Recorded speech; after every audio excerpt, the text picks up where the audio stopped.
Avant qu'on commence, tout le monde, super important de ne pas partager votre écran. Please, guys, before we start, don't share your screen. Thank you.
Allô, allô.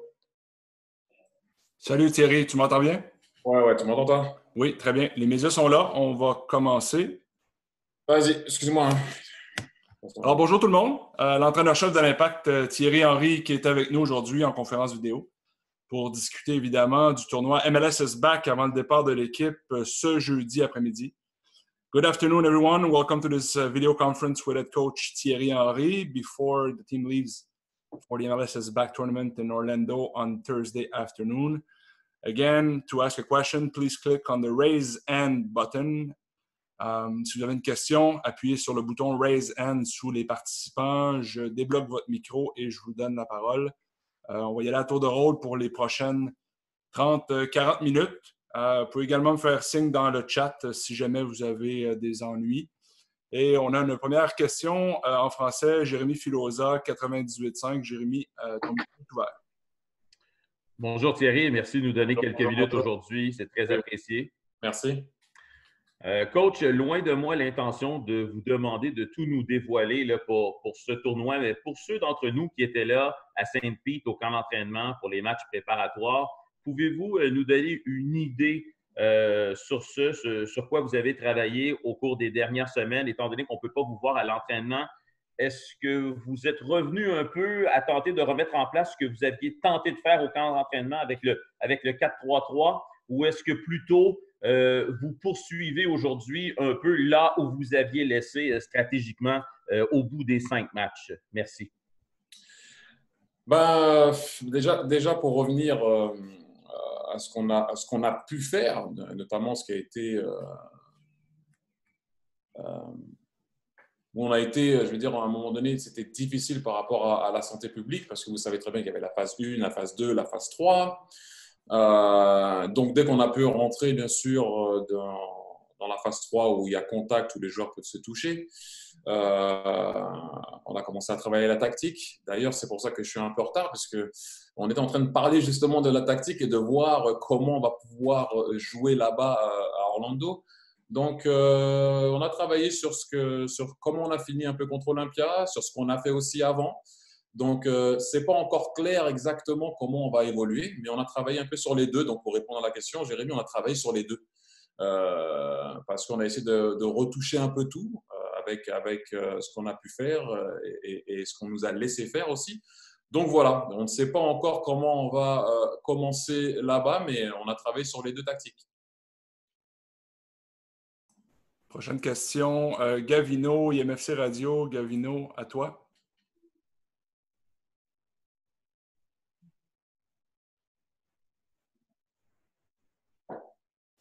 Gavino, j'ai débloqué ton micro. À toi. Oui, parfait. Merci Thierry de prendre le temps. Écoute, Thierry, Oui. c'est sûr qu'avec une équipe en santé, il y a 25 joueurs qui vont vouloir avoir des minutes et tout ça. Et on sait qu'il y a beaucoup de profondeur cette saison chez l'Impact de Montréal, que ce soit les attaquants, les milieux de terrain et la défensive. Comment vous voyez ça, la façon de gérer les effectifs, là, parce que tout le monde va vouloir jouer dans ce tournoi-là? Ben, je pense que j'espère que c'est en tout cas ce que les joueurs veulent à chaque fois, que ce soit le tournoi ou pas le tournoi, tu as toujours envie de jouer, quel que soit le poste ou la situation. C'est sûr que si tu vas là-bas et on va bien sûr aller là-bas, je pense que les joueurs ont envie de jouer. Maintenant, il n'y a que 11 places sur le terrain, il va y avoir énormément de changements, il va faire chaud, il y aura l'humidité. Peut-être que l'équipe qui va commencer le deuxième match ne sera pas la même que la première ou voire la troisième. Donc, il y a des joueurs qui seront amenés à jouer peut-être les 3 matchs, d'autres non, d'autres vont commencer le premier, pas le deuxième ou pas le troisième, peu importe, en espérant qu'on aille bien sûr jusqu'au bout, donc il y aura encore plus de matchs. Mais la situation va faire qu'il va y avoir pas mal de changements ou de roulements parce qu'il va faire extrêmement chaud et l'humidité, vous savez très bien, commencer là-bas en Floride, donc ça va pas être évident, mais j'espère que c'est pas seulement pour le tournoi que les joueurs ont tous envie de jouer. À nous maintenant de faire les bons choix, de voir comment ça va se passer au niveau aussi physique, parce que ça va pas être évident. Donc on verra bien, mais oui, il y a de la compétition, il y a des joueurs, tout le monde, on a récupéré nos blessés aussi, donc c'est bien pour nous. Prochaine question, Frédéric Laure de TVA Sport. Ton micro est ouvert, Fred. Oui, bonjour. Bonjour Thierry. Bonjour Fred. Bon, bonjour, merci d'être là. Deux questions par rapport aux 5 changements, en fait. Qu'est-ce que ça va changer dans votre gestion de match au niveau de la préparation et peut-être un peu plus large aussi au niveau du foot en général de ce tournoi-là? Et dans un deuxième temps, au niveau physique, est-ce que tout le monde est au même niveau à ce moment-ci? Est-ce que vous considérez que les 28 joueurs, ou du moins ceux que vous amènerez à Orlando, sont au même niveau physique? Oui, on a eu 2-3 pépins au niveau physique, mais plus ou moins le groupe est bien. Après, au niveau des 5 changements, c'est vrai que par exemple, je pense que tu dois te rappeler quand on a joué à Saprissa, quand on a joué en pré-saison ou au début de l'année, on a perdu pas mal de joueurs durant le match, ce qui des fois m'a empêché de faire des changements en fin de match. Donc là, c'est bien d'en avoir 5. Puis bon, tout le monde comprend pourquoi. Il y a eu la pause. Orlando, l'humidité, ça va pas être évident. Donc, ça va être bien pour nous de pouvoir avoir la possibilité de faire plus de 3 changements. Ouais, c'est mieux. Prochaine question, Jean-François Chabot, Radio-Canada Sport. Oui, bonjour, M. Henry. Ma question est à savoir, il y a bien sûr toute la notion purement sportive, technique, mais moi, je m'interroge sur l'état d'esprit au sein de l'équipe à la veille de s'en aller en Floride, un des États qui vit peut-être ses pires moments en termes de contamination et de nouveaux cas depuis le début de la pandémie. Nous, écoutez, comme je l'ai dit depuis le début, je ne sais pas si vous étiez sur ce phone call, j'avais dit que nous, on s'adaptera à la Ligue. Donc, à un moment donné, le tournoi s'effectue là-bas, la Ligue a pris les précautions nécessaires. Pour l'instant, les joueurs sont bien. Donc, on verra après comment ça va se passer là-bas.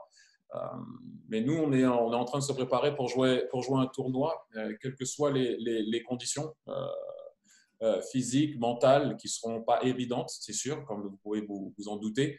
Mais l'équipe est prête pour pouvoir y aller et se battre et défendre les couleurs du club. Après, il y aura des choses qui se passeront. Je ne peux pas vous les dire maintenant parce que certainement, il y aura des choses qui se passeront. Il y aura des débats peut-être qui vont se soulever. Mais nous, on est là pour se préparer et l'équipe, pour le moment, est bien pour pouvoir y aller. Frédéric Daigle de la presse canadienne maintenant. Frédéric, ton micro est ouvert. Oui, est-ce que vous m'entendez? Oui. OK, merci beaucoup Thierry de prendre le temps avec nous aujourd'hui. J'espère que tout le monde autour de vous est en santé. Vous aussi, j'espère de même. Oui, merci.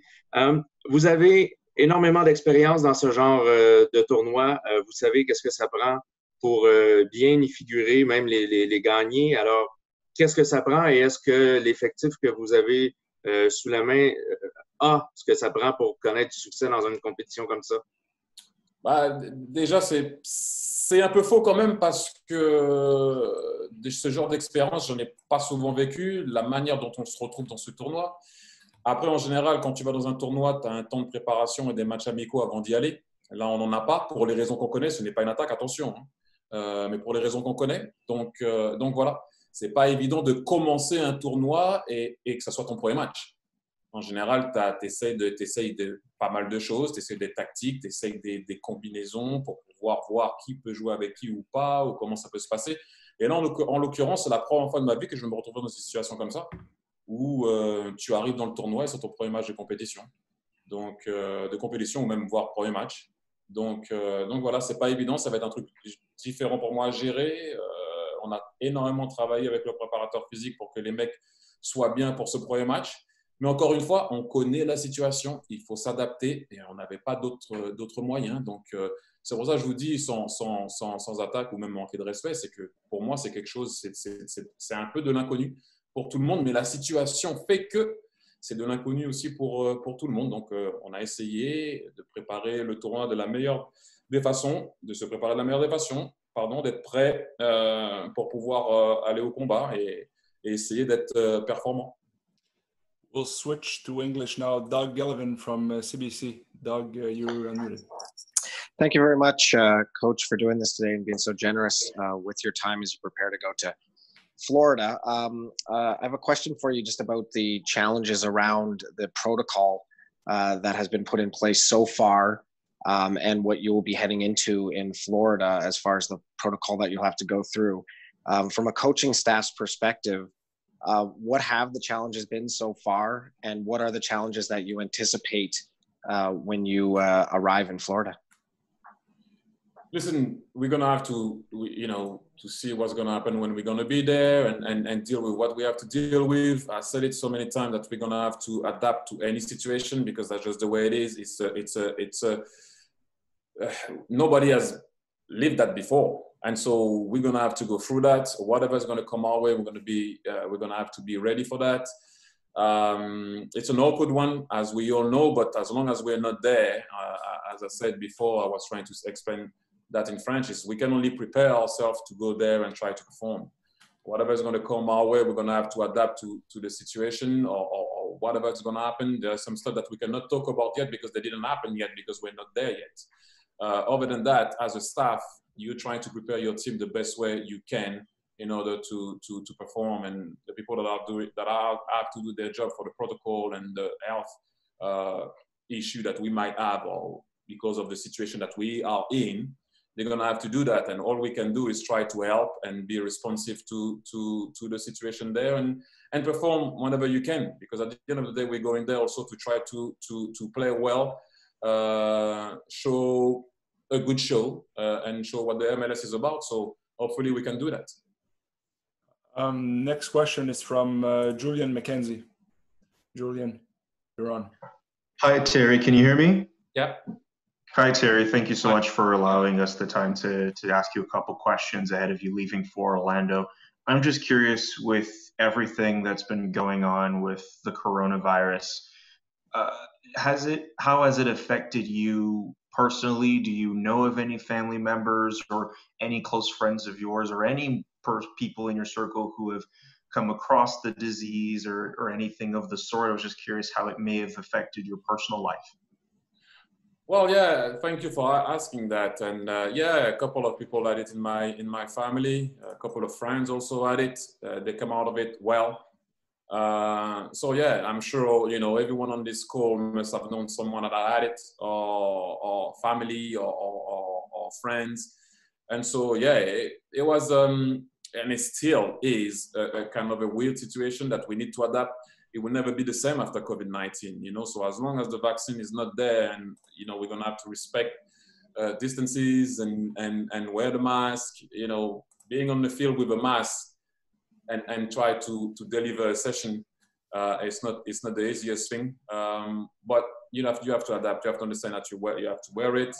But to answer to your question again, and thanks again to ask that question.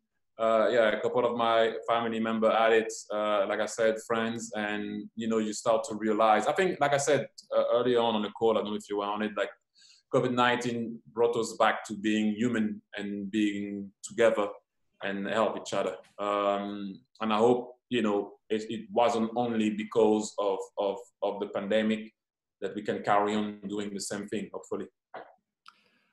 Michael McNichol from AFTN, your mic is now open. Hi, Thierry. Thanks for doing this. I wanted to ask you, again, a kind of personal question for yourself. You're new to the city, you're new to the club, but you had a couple of games under your belt as a coach at the Impact. How challenging have you found the last couple of months as a head coach during this? And what's kind of been the greatest challenges that you faced during this time? Well, in all fairness, yeah, it has been challenging, but it has been challenging for everybody in this world. What was challenging is we felt that we were going places because we were carrying momentum. Although I know we lost against Olympia, but I don't think we did deserve to lose, and we had an amazing second half where we could have reversed the tie, but we didn't. And then you have to stop. So you have to restart again. Having said that, because we stopped also, we got our injured players back. That was very challenging, in all fairness, to be able to try to put something into the brain of the players, that they can understand what you want and how we train. And physically, they were to a certain level where they could repeat sprints, and that's how we want to play. Then suddenly you have to stop and start again. It's not always easy to do that. And that was, in all fairness, as a coach and as, the staff also pretty challenging. Tom from MLSsoccer.com. Hey, Thierry. Thanks for doing this. Football as well. I just wanted to kind of get your thoughts on, I know it's been a while, but the draw, and are you excited about the fact of drawing Toronto FC, and what are your thoughts heading into your first taste of the Canadian Classique as a Montreal Impact manager? Well, we all know how special the game is for the blue side of this country. It will be my first. And so, I can understand the rivalry. I saw it from afar, having Patrice Bernier and a couple of people that have been fans of this club for a very long time. They're telling me how much they care about it. The fans already told me how much they care about it. I'm sure it's the same on the right side, obviously, of Canada and Ontario. But listen, it is what it is. It's not only going to be Toronto in this group. We played already against New England. We're going to have to play DC. So yeah, it is what it is. That's how it's going to be. But I know it is a special game, and I'm not going to pretend that I know all about it, because I don't. I just arrived and I know I'm going to feel it. We want our fans, and fans usually bring a special addition into the game normally. But we're going to have to deal with what we have to deal, as you know the situation. But yes, it is an important game, and trust me, everybody is letting me know how special it is. Tristan Amour, ta question est en français, or you want to ask in English? I'd love to ask it in English. Okay. Thank you so much for taking the time. I want to know, competitive players, of course, at this level, you want to win every single game. But I was wondering, with MLS adding that Champions League qualification if you win the tournament, just want to know your thoughts on that instead of just having the games just count for the regular season. Well, listen, it is what it is. You know how obviously you know the rules, because you just told us. But for us, is when you have a game in front of you, you're trying to be the best team that you can, put the best team that you can out there, also in function of what's going to happen for us in the next week. And after the first game and the second game and the third one, if you go through, you're going to have to readjust and see how the guys are coping with it, physically and mentally. That's very important as a coach. But yeah, as you said it yourself. You try to play a game one by one and try to win them all. That's always going to be the goal, and that's going to be the goal for all the teams that are going there. That's how we're going to prepare to try to win the games that we have right in front of us. But, it's going to only be one winner, as we all know. So let's see who is going to be. And we're going to try to play hard as we can. Like always, since I've arrived here, I've been asking my team to always fight. And then the result will take care of itself, but you have to fight up until the end. On revient en français. Jean-François Dos Santos, ton micro est ouvert maintenant. Bonjour, M. Henry. Merci de prendre le temps de répondre à nos questions. Ma question est la suivante. Le fait d'avoir été aussi loin du terrain pendant aussi longtemps pour les joueurs, non seulement physiquement, mais aussi au niveau du système. On sait que, à Orlando, pas Orlando, mais à Tampa Bay, certains joueurs semblaient avoir de la difficulté avec le système. Le fait d'avoir été longtemps loin, les vieilles habitudes peuvent rembarquer. Est-ce que c'est quelque chose qui vous fait peur? Non, mais là, vous êtes un peu égaré sur la question, parce que oui, à Orlando, mais le système a changé quand on est arrivé. Oui, non, je sais, mais les joueurs semblaient avoir de la misère à s'adapter. Le fait d'avoir été loin du terrain pendant aussi longtemps, est-ce que vous pensez que les vieilles habitudes vont embarquer et ils vont avoir de la misère à s'adapter au système que vous allez mettre en place? Oui, mais c'est ce que j'étais en train de vous dire. Si vous parlez de comment on jouait à Tampa Bay, on jouait à 4 derrière. Donc, on est passé à 5, ils étaient bien. Donc, il n'y a pas eu de problème. Donc, ils savent très bien ce qu'ils ont à faire. Après, est-ce qu'on va jouer à 4, est-ce qu'on va jouer à 5? Ça, c'est différent. Et puis, on verra bien, parce qu'il n'y a pas de match amicaux pour pouvoir voir l'évolution des choses. De par ce qu'on sait, bien sûr, c'est difficile à le faire. Mais donc, voilà, non, moi, personnellement, aucun problème avec ça. C'est juste où ça devient difficile quand tu t'arrêtes, c'est sur le plan physique. Beaucoup plus, surtout dans la manière dont on aimerait évoluer, tout simplement. Mais pour revenir à ce que vous avez dit, c'est vrai, oui, à Tampa, oui, il y avait certaines choses qui ne collaient pas. C'est pour ça qu'on a changé la tactique pour le début de la saison quand on est parti jouer contre Saprissa. Jérémy, tu as une deuxième question pour Thierry? Oui, juste pour clarifier avant de poser ma question. Donc, il n'y aura pas de match amical d'organiser avec aucune équipe là-bas. Il n'y aura pas un petit pick-up ou quelque chose du tout, c'est ça? Non. OK. Non. OK. Alors, je voulais vous parler un petit peu de Victor Wanyama, qu'on a vu très peu, malheureusement, au tout début. Il a eu très peu de temps pour s'adapter. Il n'a joué qu'un match. Est-ce que vous avez vu une évolution en lui dans les dernières semaines? Qu'est-ce que vous pouvez nous dire à propos de cela? Merci. Mais ce qui est vraiment difficile, c'est que les évolutions, tu les vois dans les matchs. C'est évaluer un joueur à l'entraînement, oui, tu peux le faire physiquement, oui, tu peux le faire sur pas mal de choses, mais un match qui donne beaucoup plus de vérité qu'un entraînement. Donc, c'est beaucoup plus facile de pouvoir juger. C'est vrai que, comme tu l'as dit, il n'a fait qu'un match. D'ailleurs, dans le match, il a été bon. Mais après, pour voir l'évolution d'un joueur à l'entraînement, je peux te dire de nom, je ne dirai pas les noms, mais je peux te dire de nom de certains joueurs, si tu les avais vus à l'entraînement, tu ne les aurais jamais fait jouer. Mais en match, ils sont bons. Et il y a des joueurs aussi qui sont bons à l'entraînement, tu les fais jouer, ils ne sont pas très bons en match. Donc, difficile à voir l'évolution sans match. J'aime me baser. Tu peux avoir quelques idées sur quelque chose, oui, c'est vrai, mais le match donne beaucoup plus de vérité. Frédéric, Laure, deuxième question, toi aussi, je pense. Oui, rapidement. Combien de joueurs font le voyage à Orlando dans un premier temps? Et l'autre, ma question qui est un peu plus longue, je veux savoir, il y a plusieurs entraîneurs qui se sont plaints d'être un peu, pas plaints, mais qui ont fait le constat qu'ils étaient les derniers informés dans tout ce processus. C'est-à-dire que ça s'est passé entre l'association des joueurs et des propriétaires. Qu'est-ce que vous avez… déjà, pour répondre à la première question, on va essayer de ramener tout le monde. OK. Voilà, donc, et trois gardiens de but? On va essayer de ramener tout le monde. Tous ceux qui sont aptes à venir, on va essayer de les ramener maintenant. Je reviens sur la même chose. Il reste encore demain et après-demain, donc on ne sait pas ce qui peut se passer. Et après, vous connaissez M. Graham? Fred? Oui. Tu connais M. Graham? Fred est là, mais… Fred, t'es là? Allô? Oui. Non, mais est-ce que je suis là? Oui. Non. Tu connais M. Graham? Monsieur Kilogramme, non. Non, tu connais pas? Prénom non. Insta. Instagram, OK, d'accord. Ouais, c'est là que j'avais mes news, moi. Ah, bon. Donc voilà, c'était une petite blague. Non, mais c'était une bonne blague. Mais bon, non, je vous ai dit, nous, on s'est adapté à ce qui venait vers nous. Le seul pouvoir, c'est ce que j'ai, c'est sur mon équipe. On attendait les infos que bien souvent j'ai eues par le biais d'Instagram. Donc voilà. Ou Pat, qui est souvent sur Instagram, Pat Bernier, qui nous tenait au courant.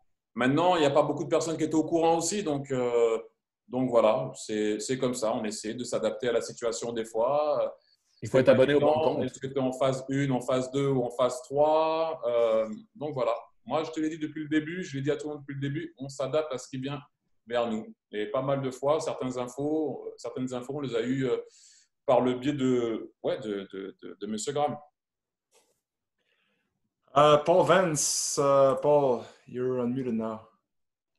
Hi, Jerry. Thanks for taking the time before you head off to Florida. Thank you. Tournament football is different, right? Do you feel with your vast experience personally of tournament football, you can pass on your know-how onto your players in advance of the Florida tournament, and also off the pitch, and how you combat perhaps hotel fatigue or boredom amongst the squad? Well, I mean, I kind of, it's a tough one. It's a tough one because I know I played a lot of tournaments and I was involved in a lot of tournaments for a long time, even at a young age, right? But we could go out. You could have a day off. You could go into towns. You could see people. You could have your family. So you can't compare that to where we're gonna go. And understand me well. I'm not complaining. I'm just saying the situation is different because of COVID-19, right? We all know that we cannot do that. And so it's difficult to compare. It's uncomparable for me. And also when you play into a tournament, normally you play between 3 to 5 friendly games before you go into a tournament. But again, because of COVID-19, you cannot. So for me, it will be the first time that I'm going to have to deal with this type of situation, that we all have to adapt to it. And the MLS did whatever they could to put us in this type of situation. But it will be the first time for me to deal with that, because I never dealt in a situation where I can't do anything other than go on the field, back to my room, go on the field, and go to a game.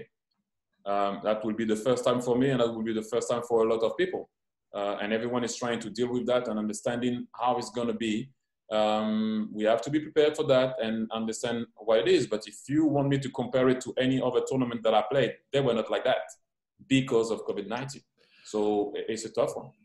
On va prendre une ou deux dernières questions, maybe one or two last question. Michael, you have another one.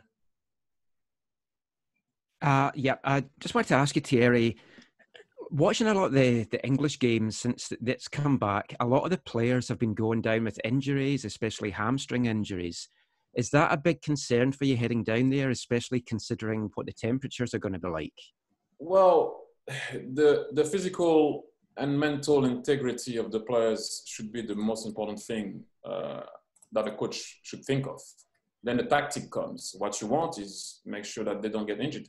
But once again, because of the situation, you're going to have to adapt to that. And as you mentioned, I watched the German league, I watched the Premier League, you watch any league, guys are getting injured because it's tough to prepare, stop, re-prepare, and play.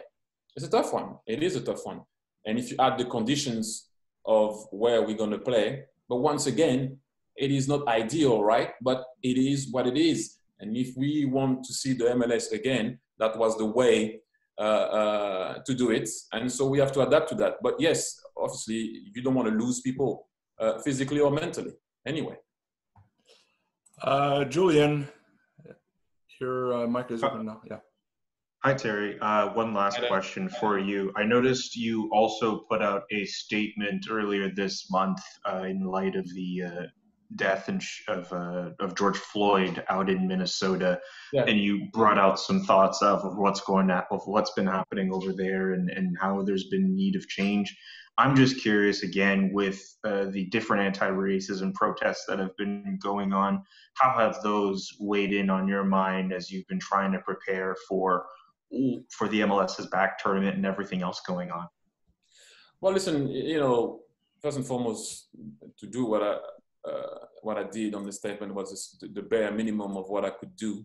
I think that we all know that Black Lives Matter. We've been talking about it. Everyone is doing it. Everyone is showing that they start to understand our pain.